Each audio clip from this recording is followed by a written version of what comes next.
ఆహా, స్వర్గం ఎంత బాగుందండి. కాసు ఖర్చు లేదు, సకల సదుపాయాలు, భోగభాగ్యాలు, పంచభక్ష పరమాన్నాలు. అవునవును, బ్రతికినన్నాళ్ళు మంచి పనులు చేసినందుకే ఈ అర్హత సంపాదించుకున్నాము. చనిపోయి శరీరం పోయిందన్న బాధ తప్ప ఇక ఎలాంటి బాధ లేదు. బాగా చెప్పారు. అసలు స్వర్గంలో ఎలాంటి యుద్ధాలు లేవు, కాలుష్యం లేదు, భయం లేదు, రోగం లేదు. ఇంత మంచి లోకం ఉందని ముందే తెలిస్తే నేను మాత్రం ముందే చనిపోయేవాడిని. నా ఉద్దేశంలో దీనంతటికీ కారణం దేవేంద్రుని పరిపాలనా దక్షతనే. ఎంత న్యాయంగా, ధర్మబద్ధంగా పరిపాలన చేస్తే తప్ప ఇంత మంచి సమాజం ఏర్పాటు కాగలుగుతుంది. నారాయణ నారాయణ, ఏం ధర్మమో ఏం పరిపాలనో. నారాయణ నారాయణ. నమస్కారం దేవర్షి గారు. మీ నమస్కారాలు అటుంచండి.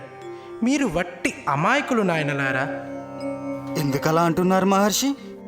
భూలోకంలో నన్ను గొప్ప జ్ఞానయోగి అని, ఆయన గొప్ప భక్తి యోగి అని, ఈయన పేరుగాంచిన కర్మయోగి అని అందరూ పొగిడితే మీరు మాత్రం మమ్మల్ని ఇలా...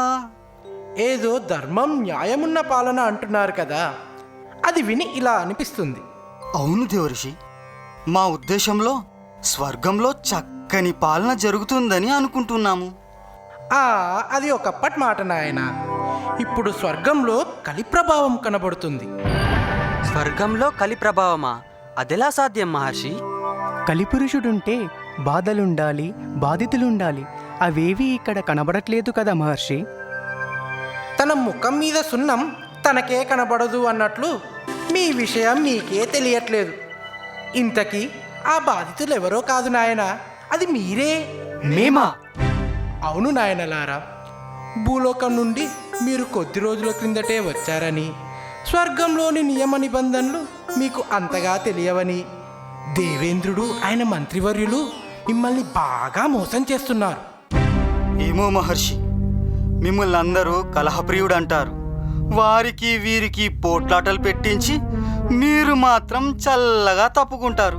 సరేలే నాయన, మీ వంటి గొప్పవారికి స్వర్గంలో తగిన గౌరవం ఇవ్వకపోతే ఏదో బాధ పంచుకుందామని వచ్చానే గాని కలహాలు పెడదామని కాదు నాయన. అయినా నేను పెట్టిన కలహాలు ఏ ఒక్కటైనా ఫలితం లేకుండా పోయిందా? రావణుడికి శనిశాపం తగిలి నాశనమయ్యాడు. హిరణ్యకశ్యపునికి ప్రహ్లాదుడు పుట్టి నరకం అనుభవించాడు. ప్రతిదానికి ఓ అర్థం పరమార్థం లేకపోలేదు నాయన. మరి నేను వెళ్ళి వస్తాను, మీరు మీ దేవేంద్రుని పొగుడుకోండి. అయ్యో అయ్యో మహర్షి, అలా వెళ్ళిపోతున్నానంటారేంటి? ఆయన మాటలు పట్టించుకోకండి. ఇంతకీ దేవేంద్రుడు మమ్మల్ని ఏ విధంగా మోసం చేస్తున్నాడో చెప్పనే లేదు. చెప్పడానికి ఏముంది నాయన, అంతా కళ్ళ ముందు కనబడుతూనే ఉంది. మీరేమో గొప్ప మహనీయులు, కర్మ భక్తి జ్ఞానయోగ దురంధరులు. మీకు గుర్తులేదా, భూలోకంలో మీరు ఎన్ని టీవీ ఛానళ్లలో మాట్లాడారు, ఎన్ని సభలు జయించారు, ఎంతమంది ప్రశంసలు అందుకున్నారు. అందుకే కదా మహర్షి ఇప్పుడు స్వర్గంలో ఉన్నాం. అయినా ఏమి లాభం? మీ వంటి మహనీయులు స్వర్గంలో జీవించే గౌరవప్రదమైన మహేంద్ర భవంతిలో నిన్ననే ఓ కొత్త జీవి ప్రవేశించాడు. ఆయన కట్టుబొట్టు వదిలేయండి, కనీసం భాష అయినా బాగాలేదు. నారాయణ నారాయణ, ఇక పద్ధతులంటారా, అంతకన్నా బాగాలేదు. అలాంటి ఒక సామాన్యుడు మీతో సరి సమానంగా గౌరవ మర్యాదలు అందుకుంటున్నాడు. స్వర్గవాసులంతా మిమ్మల్ని చూసి నవ్వుతున్నారు నాయన. అవునవును, నిన్న సాయంత్రం నేను కూడా ఆయన్ని చూశాను. అప్పుడే అనుమానం వచ్చింది. కానీ స్వర్గంలో తప్పు జరుగుతుందా అని ఆలోచించి వదిలేశాను. ఎందుకు జరగదు నాయన? ఈ దేవేంద్రుని గురించి మీ వంటి వారికి తెలియంది కాదు. నేను వారిని వీరిని అడిగాను, అప్పుడు నిజం బయటకొచ్చింది. మహర్షి, ఏమిటా నిజం? ఆ జీవి చిత్రగుప్తుని రికమెండేషన్ లెటర్తో స్వర్గంలోకి ప్రవేశించాడట. అందుకే ఈ ప్రత్యేక ఏర్పాట్లట. స్వర్గంలో కూడా రికమెండేషన్ లెటరా? వింటేనే చాలా బాధగా ఉంది. అందుకే స్వర్గంలో కలి ప్రవేశించాడన్నాను. ఇంత చదువు చదివి ఏమి లాభం? ఆ జీవిలాగా రికమెండేషన్ లెటర్ తెచ్చుకునే తెలివే లేదు. ఆహా స్వర్గం, ఓహో స్వర్గం అని పొంగిపోతున్న అమాయకులు మీరు.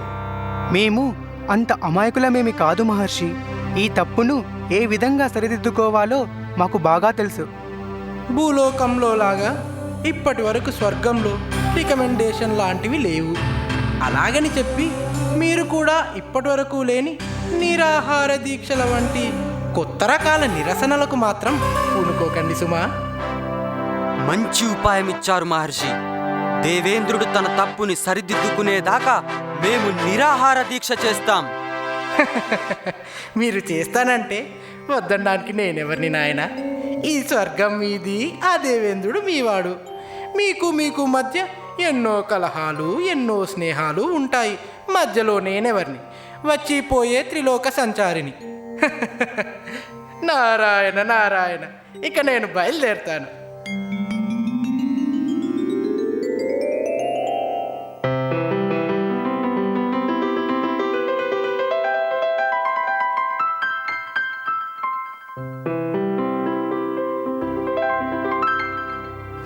మంత్రివర్య, ఏమిటి విపత్తు? సుఖశాంతులతో పరిపాలన సాగే ఈ స్వర్గంలో ఇలాంటి అనిశ్చితి ఏమిటి?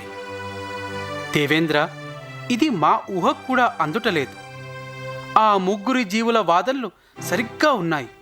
వారు చెబుతున్నదంతా స్వర్గ నియమాల కట్టుబడే ఉంది. స్వర్గం నియమాలకు కట్టుబడి ఉంటే మరి ఈ నిరాహార దీక్ష ఎందుకు మంత్రివర్య? అయినా ఎంతో గొప్పవారు జీవించే భవంతిలో ఓ సామాన్యుణ్ణి ఎందుకు చేర్చారు? ప్రభు, ఆ జీవి జీవితాన్ని చిత్రగుప్తుడు కూలంకుషంగా పరిశీలించిన తరువాతనే మహేంద్ర భవంతిలో బస చేయాలని సిఫార్సు చేశారు.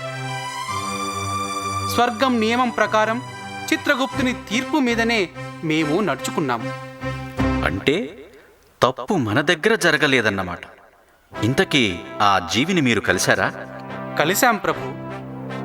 ఆ ముగ్గురు జీవులు చెబుతున్నట్టే ఆ జీవికి మహేంద్ర భవంతిలో ఉండేటువంటి అర్హత లేదని మాకు అనిపిస్తోంది. అయితే ఆ జీవిని పిలిపించండి, మేము స్వయంగా పరీక్షిస్తాం.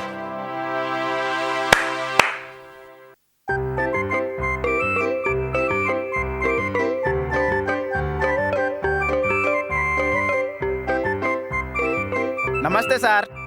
నమస్కారం. నమస్కారం. నమస్తే. బాగున్నారా సార్? అయ్యో, తప్పండి సార్, తప్పండి.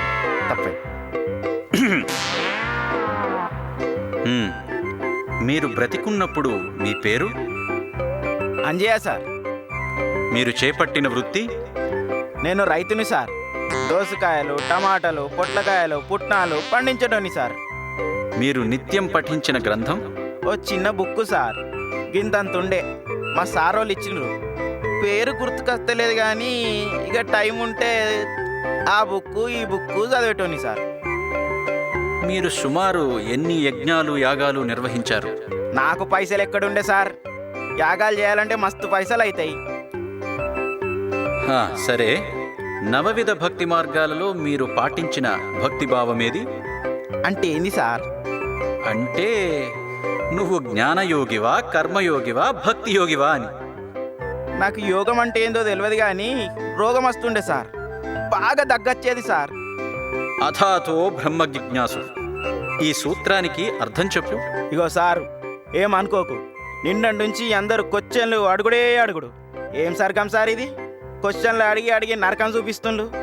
నిన్న ఆ ముగ్గురు సారు, ఇవాళ ఈ సారు, ఇప్పుడేమో నువ్వు. అవ్వా, పానం బేజారైతాను సార్ చెప్పి. ఓ మంత్రి సారు, ఓ నిమ్మరసం తెప్పి, ఇంకా పెద్ద సారు కూడా తెప్పి తాగినాక మాట్లాడుకుందాం సార్. మంత్రివర్య, సరే, నువ్వు వెళ్ళొచ్చు. బయట పనివారుంటారు, వారిని అడుగు. నీకు కావలసిందల్లా ఇస్తారు. పోయొత్తా సార్, పోయొత్తా. మంత్రివర్య, చిత్రగుప్తుడు ఇంత తప్పిదం చేస్తాడని నేను ఏనాడు ఊహించలేదు. నారాయణ నారాయణ, నేను ఏనాడు ఊహించలేదు దేవేంద్ర. నారదమునీంద్ర, ప్రణామాలు. స్వర్గంలో మొట్టమొదటిసారి నిరాహార దీక్ష చేస్తున్నారని విని చూసిపోదామని వచ్చాను దేవేంద్ర. నిరాహార దీక్ష చేయమని సలహా ఇచ్చింది మీరేనని మా నిఘా వర్గాలు చెబుతున్నాయి మహర్షి. నారాయణ నారాయణ, పులిని తరమలేని మేక పిల్లిని తరిమిందట. అంటే ఏమిటి మీ ఉద్దేశం మహర్షి? ఆ యముణ్ణి చిత్రగుప్తుణ్ణి తప్పెందుకు చేశారని అడిగే ధైర్యం లేక సన్యాసినైన నన్ను పట్టుకొని అవమాన పెట్టడం బాగుందా అని అర్థం దేవేంద్ర. ధైర్యం లేక కాదు మహర్షి, స్వర్గలోకం యమలోకం గొడవ పడితే దేవతల పరువు పోతుందని ఈ శాంతం. ఎగరలేని నక్క ద్రాక్ష పుల్లనా అందట. మహర్షి, మీరు మమ్మల్ని అవమాన పెడుతున్నారు. లేకపోతే ఏమిటయ్యా, ఓ సామాన్య రైతుని చిత్రగుప్తుడు సిఫార్సు చేయడమేమిటి? దేవేంద్రుడు కళ్ళు మూసుకొని దానిని పాటించడమేమిటి? స్వర్గంలో మొదటిసారి నిరాహార దీక్షలేమిటి? నిజం చెప్తామని వస్తే నన్ను నిందించడమేమిటి? ఆ యమధర్మరాజు చిత్రగుప్తుని సంగతి నీ వంటి వారికి తెలియంది కాదు. వెళ్ళి వారి నిలది. అవసరమైతే నేను వస్తాను. బాగుంది మహర్షి, స్వర్గంలో ముసలం పెట్టిందే కాక చివరకు యమలోకానికి స్వర్గానికి గొడవ కూడా పెడుతున్నారన్నమాట. నీ ఇష్టం దేవేంద్ర. అసలే త్రిలోక సంచారిని. అప్పుడో ఇప్పుడో బ్రహ్మలోకం పోక మానను. పితృవర్యులు బ్రహ్మదేవులు స్వర్గం గురించి అడగక మానరు. మీరు ఉన్నదానికి కొంత చేర్చి చెప్పక మానరు. ఈ సిఫార్సులు నిరాహార దీక్షలు బ్రహ్మదేవుడు వింటే గోవింద గోవింద. సరే, మీరన్నట్టు యమలోకానికి ఇప్పుడే బయలుదేరి ఆ యమధర్మరాజుని చిత్రగుప్తిని నిలదీద్దాం. పదండి. ఇది బాగుంది. పద దేవేంద్ర.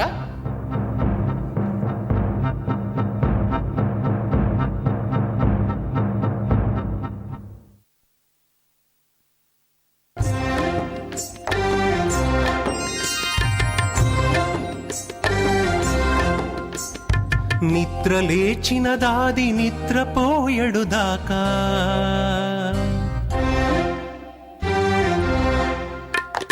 నిద్ర లేచినదాది నిద్రపోయడు దాకా, ఆస్తికై కుస్తీలు వేస్తారయ్యా, ఆస్తికై కుస్తీలు వేస్తారయ్యా.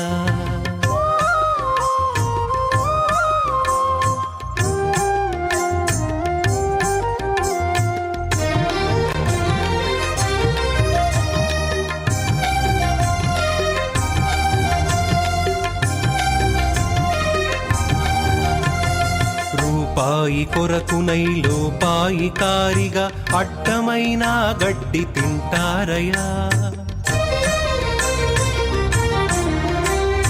రూపాయి కొరకునై లోపాయి కారిగా అడ్డమైన గడ్డి తింటారయ్యా. ధనము కోసము దైవ ధ్యానాలు బోనాలు,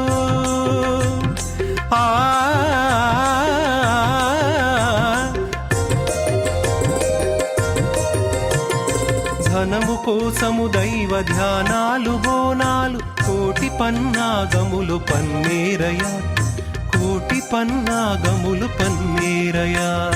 నిద్ర లేచిన దాది నిద్రపోయడు దాకా, ఆస్తికై కుస్తీలు వేస్తారయ్యా, ఆస్తికై కుస్తీలు వేస్తారయ్యా.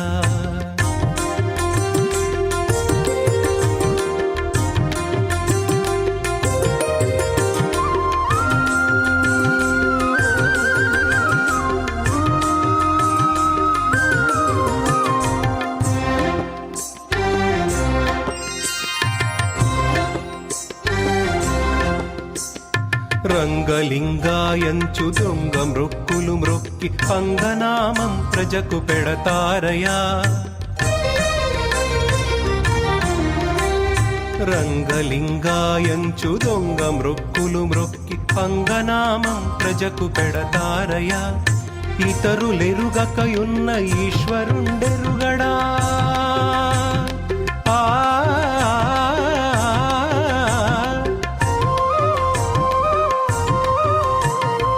ఇతరులెరుగకయున్న ఈశ్వరుండెరుగడా.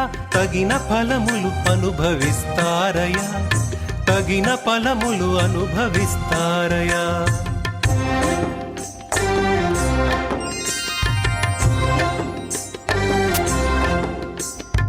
నిద్ర లేచిన దాది నిద్రపోయడు దాకా, ఆస్తికై కుస్తీలు వేస్తారయా, ఆస్తికై కుస్తీలు వేస్తారయ్యా.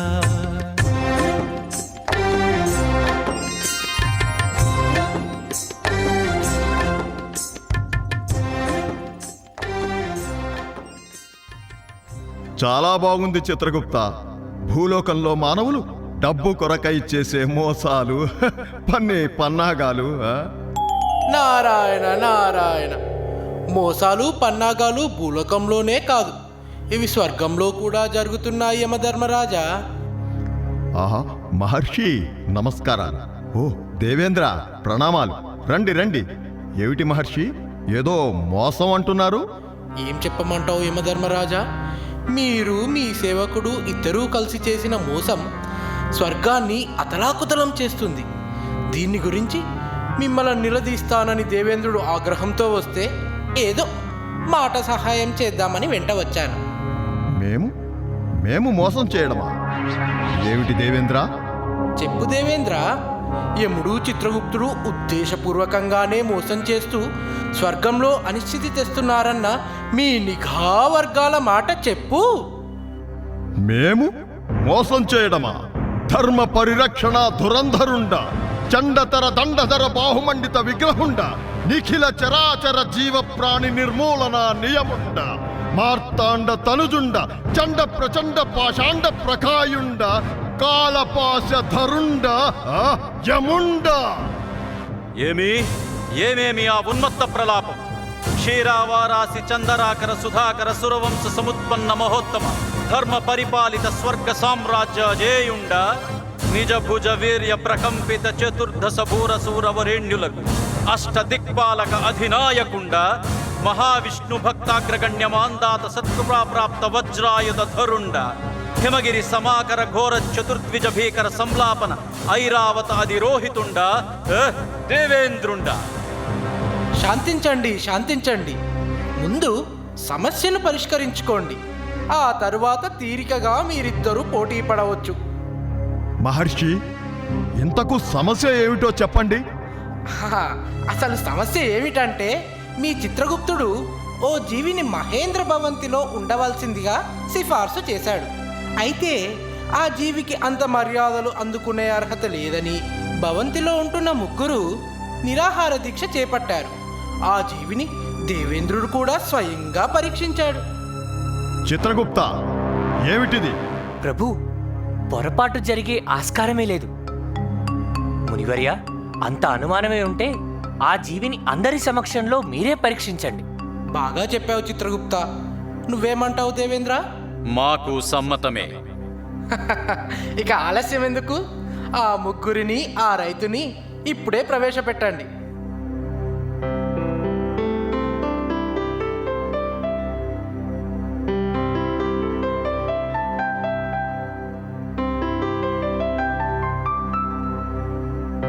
నమస్తే సార్.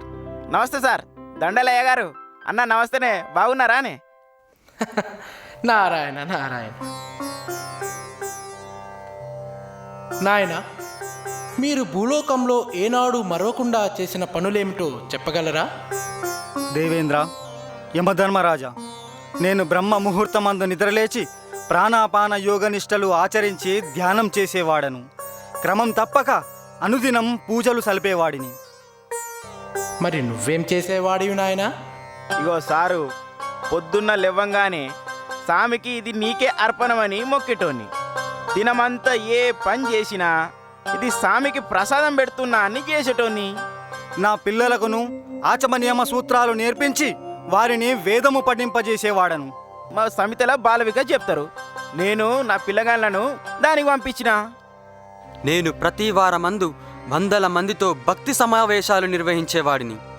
చిట్టా ప్రకారం ఈ జీవి నియమానుసారం తన కుటుంబంతో భగవంతుని నామస్మరణ చేసేవాడు. నేను సంఘసేవ చేసేవాడిని.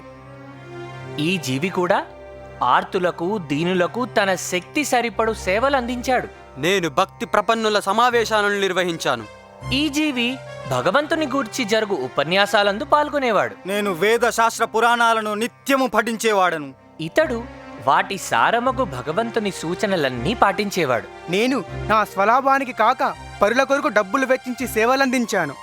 ఇతడు తన కోరికలను అదుపులో పెట్టుకుని అందువలన మిగులు కాలమును శ్రమను డబ్బును ఇతరుల సేవకై వెచ్చించేవాడు. నారాయణ నారాయణ, సరిగ్గా సరిపోయింది.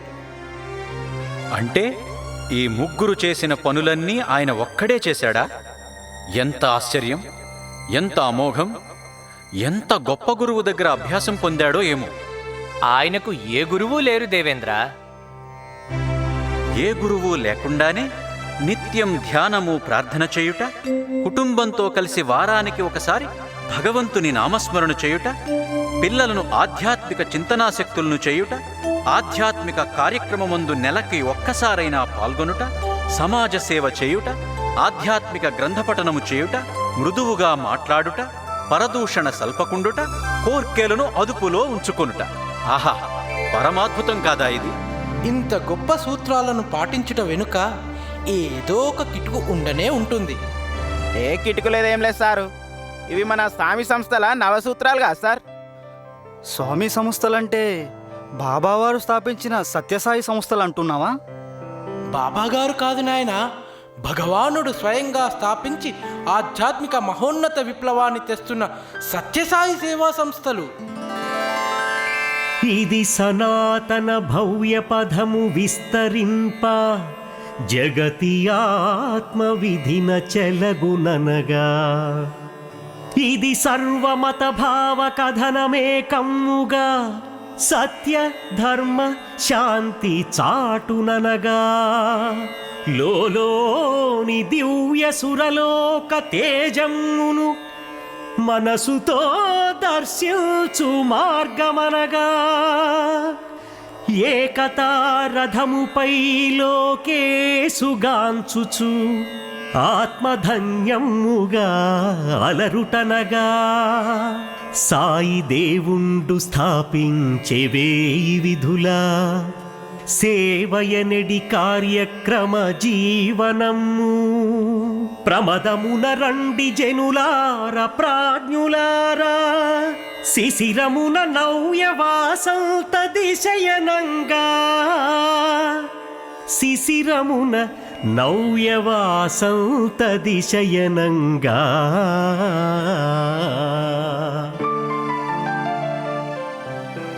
ఈ పవిత్ర సంస్థల ద్వారా భగవంతుడు మానవాళికి ఇచ్చిన నవవేద మంత్రాలు ఈ నవసూత్రాలు.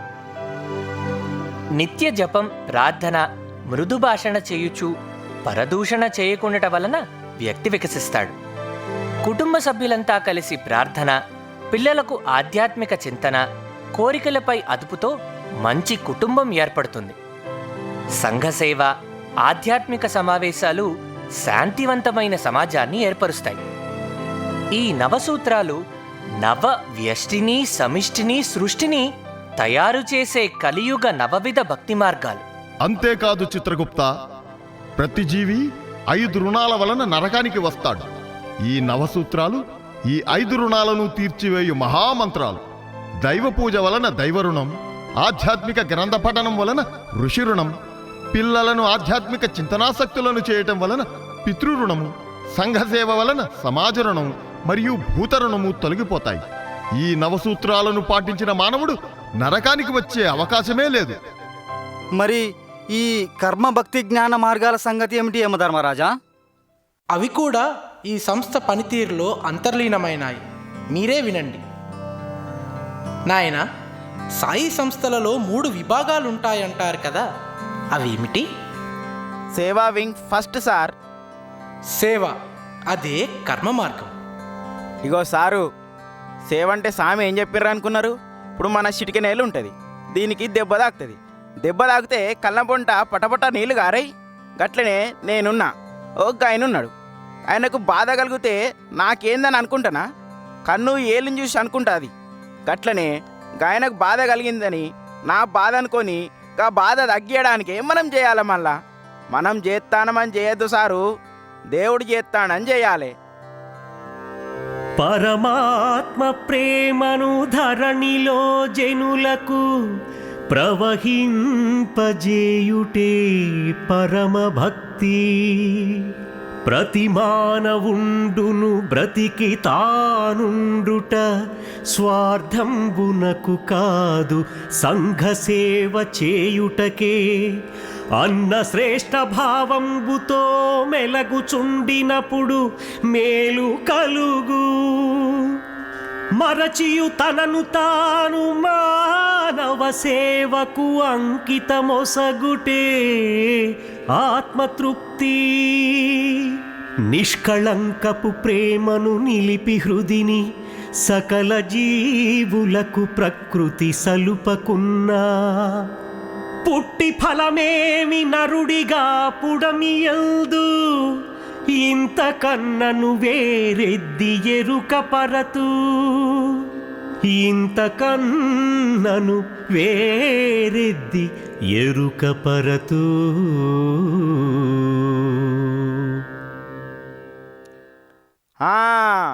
భజన వాడటోళ్ళది ఇంకో వింగు సార్. భజన అదే భక్తి మార్గం. భగవంతుని నామస్మరణ సర్వవేళలా చేయవచ్చని భగవానుడు చెప్తాడు. నడుస్తున్న భగవంతుని నామస్మరణయే, తింటున్న భగవంతుని నామస్మరణయే, కూర్చున్న భగవంతుని నామస్మరణయే, తుమ్ముతున్న భగవంతుని నామస్మరణయే. అదే భజన, అదే భక్తి మార్గం. ఇక వేదం, శాస్త్రం, పురాణం మనం ఏందని చెప్పేదే థర్డ్ వింగ్ సార్. అదే జ్ఞాన మార్గం. ఆ సాయి భగవానుడు అమూల్య ఆధ్యాత్మిక జ్ఞాన సంపదను సులువైన రీతిలో మానవాళికి అందించారు.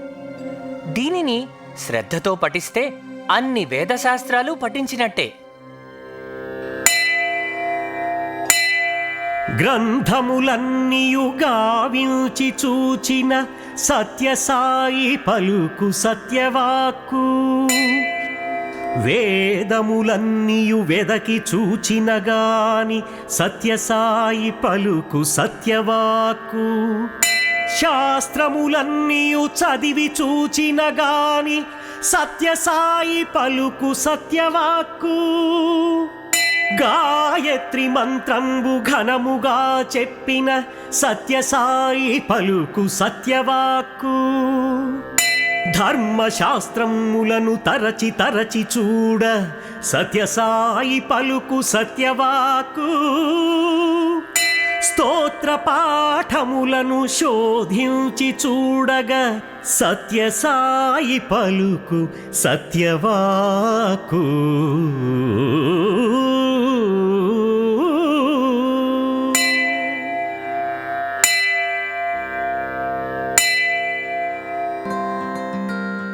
ఆహా, ఆనాడు గీతలో కర్మ భక్తి జ్ఞాన మార్గాలను ఉపదేశించి నేడు ఈ సంస్థలను స్థాపించి వాటి ద్వారా మానవులను ఈ 3 మార్గాల యందు ఆ భగవానుడే నడిపిస్తుంటే ఇక ఏ గొడవ లేదు. అంతేకాదు ప్రభు, ఈ జీవి సాక్షాత్తు భగవానుడే అవతరించిన పుట్టపర్తి పుణ్యక్షేత్రమందు 10 దినముల పాటు నిస్వార్థ సేవ చేసేవాడు. అరే, పుట్టపర్తిలా 10 రోజులు సేవ చేస్తోని సార్, మర్చిపోయినా. ఈ విషయాన్నే సరిగ్గా అర్థం చేసుకోవాలి నాయన. నువ్వు వెళ్ళింది స్వామి కోసం కాదు, సకల చరాచర సృష్టిని నడిపించే భగవంతునికి తన ఆశ్రమమును నడిపించుకుంటా పెద్ద పని కాదు. అపార కృపతో ఆ భగవానుడు ఈ యుగానికి అనుగుణంగా అతి సులువుగా నీ ముక్తి సాఫల్యానికై ఏర్పరిచిన విధానమది. దేవేంద్ర, ముక్తిని పొందుటకు అవసరమగు 10 సూత్రాలను ఎంతో తపస్సు చేసి శ్రమించి బుద్ధ భగవానుడు కనుగొన్నాడు కదా. ఏది ఆ 10 సూత్రాలను ఒకసారి వివరించు. తప్పక మహర్షి. మొదటిది నిష్కామ, అంటే ఇంటిని కుటుంబాన్ని వదిలి భగవంతుని కొరకై తన శక్తి మేరకు కొన్ని దినాలైనా శ్రమించుట. అవు సారు, 10 రోజులు ఇండ్లను పిల్లగాళ్ళను వదిలేసి పుట్టపర్తిలో ఉండండి సార్. రెండవది శీలం. కొన్ని దినముల పాటు పుణ్య ఆశ్రమ పరిసరాల్లో ఉంటూ నిస్వార్థ సేవ అందించి ఇతడు మంచి గుణములు పెంపొందించుకున్నాడని చిట్టా చెబుతోంది. మూడవది వీర్యం, అంటే శ్రమ. ఆ శ్రమనే నిస్వార్థ సేవ. నాల్గవది అనుభవించి నేర్చుకున్న జ్ఞానం. 5వది సహనం. 6వది సత్యం. 7వది దృఢ సంకల్పం. 8వది నిస్వార్థ ప్రేమ, 9వది సమత్వం, ఇక 10వది దానం. ఈ లక్షణాలన్నింటినీ ఆ 10 దినముల సేవ ద్వారా నీవు నేర్చి ఎంతో కష్టమైన ముక్తిని పొందే అర్హతను నీవు సంపాదించుకున్నావు. అవ్వల్లా గిల్ల గింతున్నదని నాకు ఎరకనే లేదు సారు. నీకే కాదు, ఇంత చదువు చదివిన జ్ఞానభక్తి కర్మయోగులమైన మాకే తెలియలేదు. అదే ప్రారబ్ధం మానవ, అదే కర్మ. సాయి సంస్థలయందు సభ్యత్వం కేవలం భగవంతుని అనుగ్రహం సంకల్పం వల్లనే జరుగుతుంది. ఈ ఆశీర్వాదం అందరికీ దొరకదు, దొరికితే వదులుకోరాదు.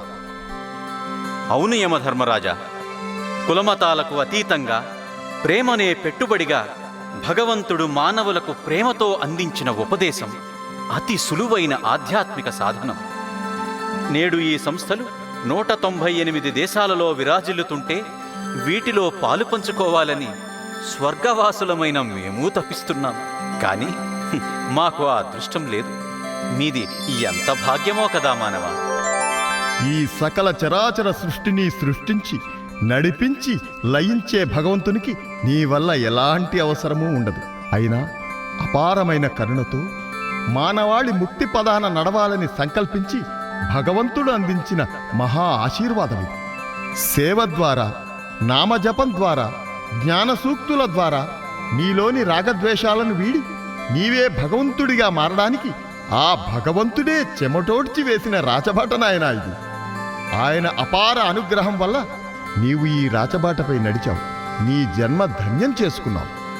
ఆహా, దేవేంద్ర, యమధర్మరాజా, ఎంత చక్కగా సెలవిచ్చారు.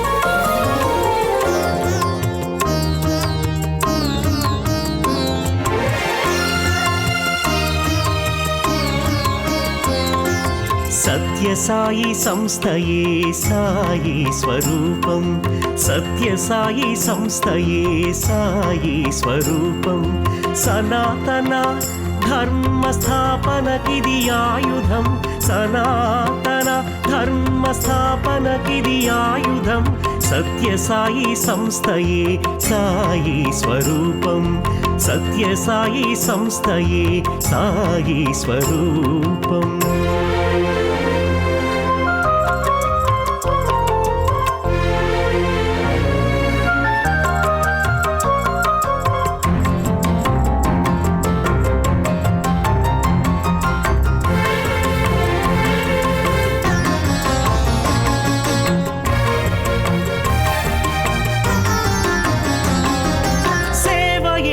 కలియుగాన పూజయని, నామమే ఈ యుగాన మంత్రమని,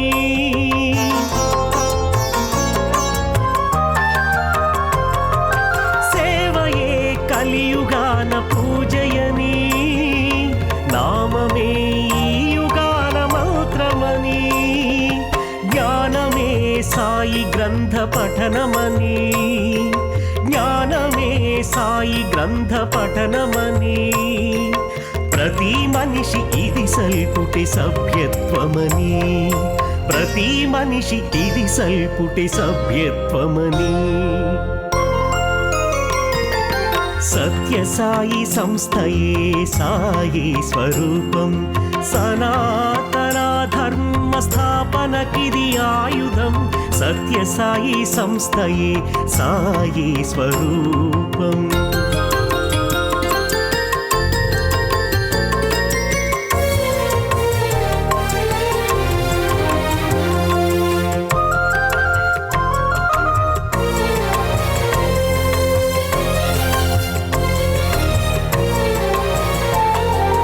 పైసా కాసుతో పని ఏమి లేదు, ఆలు బిడ్డలు వదలిపోవుటలేదు. పైసా కాసుతో పని ఏమి లేదు, ఆలు బిడ్డలు వదలిపోవుటలేదు. గురువు చదువు అక్కరలేదు, గురువు చదువు అక్కరలేదు. కొంచెం నామం కొంచెం సేవ అది ఏ చాలు, కొంచెం నామం కొంచెం సేవ అది ఏ చాలు. సత్య సాయి సంస్థయే సాయి స్వరూపం, సనాతన ధర్మ స్థాపనకిది ఆయుధం. సత్య సాయి సంస్థయే సాయి స్వరూపం.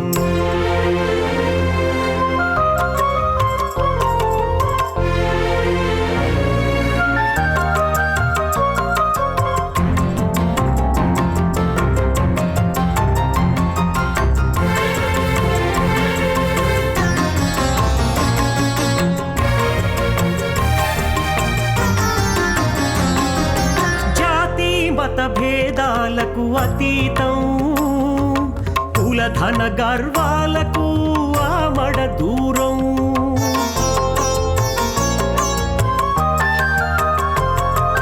జాతి మత భేదాలకు అతీతం, కులధన గర్వాలకు ఆమడ దూరం. సేవా ప్రేమయే వీటి స్వరూపం, సేవా ప్రేమయే వీటి స్వరూపం. ఇందున చేరితే మన జన్మ పునీతం, ఇందున చేరితే మన జన్మ పునీతం.